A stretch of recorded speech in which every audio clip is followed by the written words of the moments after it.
पंजाब भर में देही मराकज़ सेहत की आउटसोर्सिंग का फैसला। पंजाब भर में देही मराकज़ सेहत की आउटसोर्सिंग का फैसला कर लिया गया है।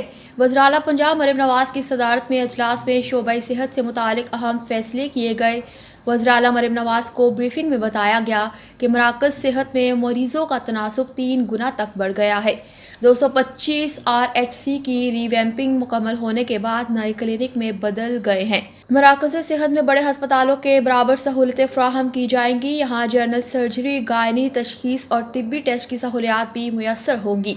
देही मराकज़ सेहत की आउटसोर्सिंग के बाद नए क्लिनिक हफ्ता भर 24 घंटे खुले रहेंगे। अजलास में सूबे में ज़िले की सतह पर बर्न यूनिट, कार्डियक सेंटर और चिल्ड्रन वार्ड बनाने पर इत्तेफाक हुआ। अजलास में दी जाने वाली ब्रीफिंग में डिविजनल लेवल पर हर मर्ज के इलाज के लिए मेडिकल सिटी बनाने की तजवीज़ का जायज़ा भी लिया गया।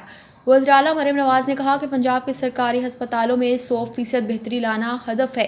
सरकारी हस्पतालों में सफाई न होना अफसोसनाक और तकलीफ अमर है। उन्होंने कहा कि पंजाब के हस्पतालों में जदीद आलात मरहला वार फराहम कर रहे हैं।